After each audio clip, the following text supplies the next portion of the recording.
Our senile president got up in the middle of a meeting and walked away. It was so bad that even the Fox propaganda outlet had to cut away. That is what happened today in the nursing home. That is the White House. Donald Trump has the most broken brain in America, and he's putting it on display for all of us. What we saw today, the meeting that Donald Trump had with oil executives, should be enough for the 25th Amendment to have been invoked at the beginning of this term. He has lost it, and it is clear we are going to get into it all. And of course, the panic from Fox. But before we do, if I could quickly ask you to leave a like on this video, and if you haven't already, and you enjoy our channel, to hit that subscribe button, because it goes a long way in supporting our work calling out Donald Trump's cognitive decline, which started at the beginning of this meeting. Mind you again, with oil executives who Donald Trump is looking to get billions dollars richer, and he started with this ridiculous diatribe as he began to melt down. We have an armada, a giant armada like nobody's ever seen in that part of the world, and it's stationed off the coast, and we are getting along so well with the people that are involved and representing Venezuela that I don't think we're going to have any, I don't think it's going to be necessary to do the second wave. We were planning on a second wave, but the first wave was so powerful and so good and so strong. And frankly, the people in the country, they did the right thing. They were smart. They did the right thing. They didn't want to go through a second wave, but we've got a tremendous number of the most powerful ships in the world right there. I don't think we're going to have to use that. I'm happy to say that. I don't think we're going to have to use that at all. If I could ask Chevron, you did a great job. I want to thank you. Quite frankly, I'm the greatest, and I'm so great, and we love great, and being great, and great.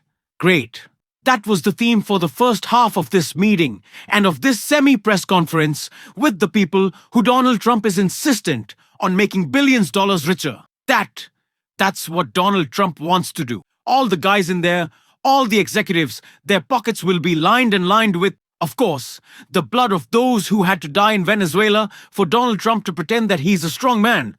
But he wants praise, and that's what they gave him. And so Donald Trump was a little distracted as he got all his compliments, and Marco Rubio literally had to redirect him to get back on course. In a little secret note that he gave him, look what Donald Trump did with it. You'll make it back one way or the other. You're all going to do very well. I think really very well. Marco just gave me a note. Go back to Chevron. They want to discuss something. Go ahead. I'm going back to Chevron, Marco. Thank you, Marco. Was there a question, Mr. President? Yes, go ahead, Marco. What are you saying here? Mark, if you can update us on operations in the ground and with the appropriate approvals, what you might be able to achieve in the next 12 to 18 months, give us a little view from the ground. You bet. So today, Chevron has 3,000 employees in 4 different joint ventures in Venezuela today. And over the past 5 to 7 years, they've taken production from... He's out of his mind. Marco Rubio, seeing Donald Trump diverge from the path of talking about how fantastic he is and the infrastructure that they're gonna build. And mind you, he has a script in front of him. He is supposed to walk in there, deliver a script, not walk out midway through, by the way, which is what he did. We're gonna get to that in just seconds. The next clip we're gonna watch. I just have to make clear how insane this is. He's given a script of what to say by his handlers, who I'm sure were panicked this whole time.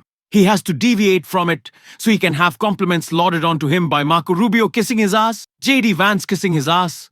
The oil executives are thrilled to kiss his ass, like for $1 billion. Obviously, I'll do this. So Donald Trump is embarrassing and humiliating our country. And Marco says, let's get out. Let's get back on track. And he goes, why did you hand this to me? Let me read it out loud. Donald, you sound so stupid. And you don't know what you're talking. I don't know what I'm talking about. Do I not know what I'm... Marco? Why did you give the... He's a moron. He's both stupid and in complete decline. And that's why midway through Trump thought, hey, I'll go for a little stroll and check out the ballroom. And then Fox had to cut away. But let's watch the buffoon get up. Wow. I got to look at this myself.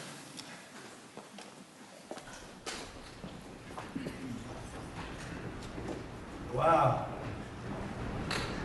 What a view. This is the door to the bar.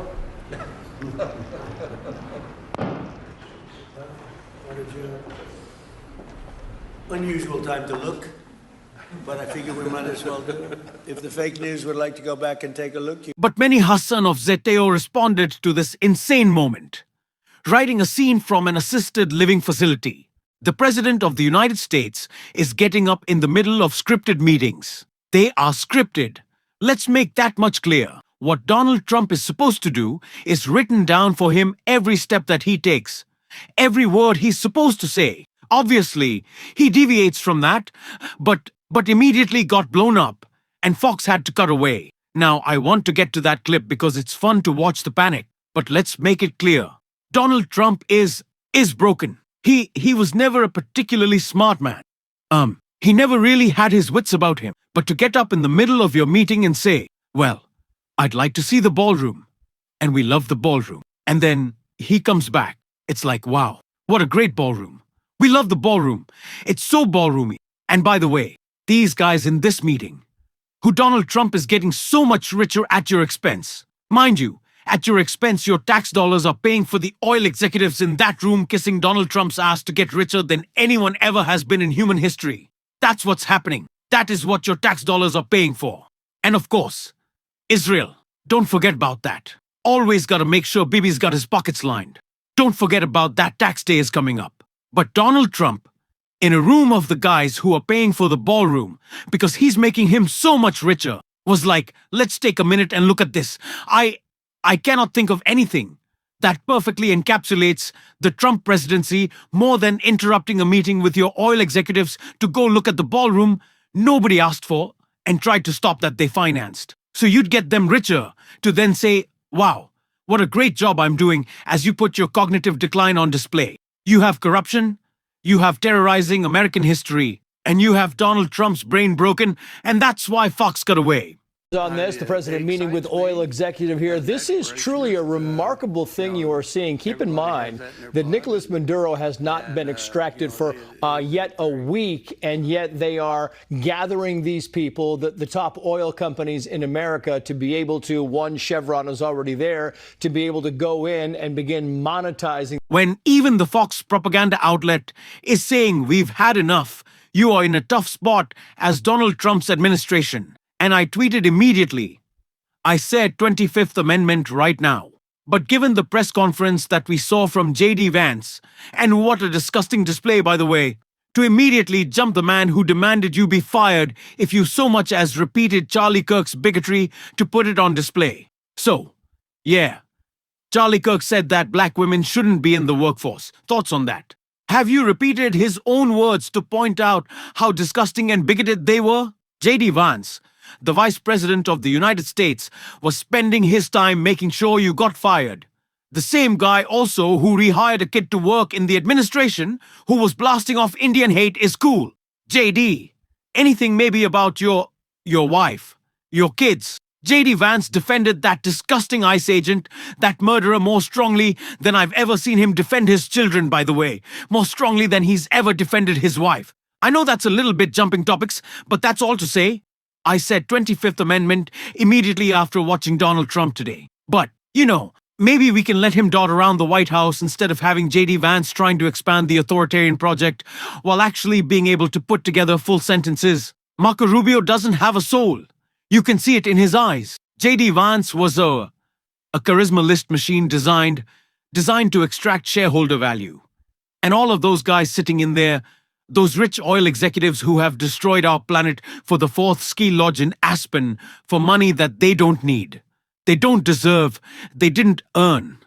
Marco praising the US intervention, the illegal intervention. JD kissing Trump's ass.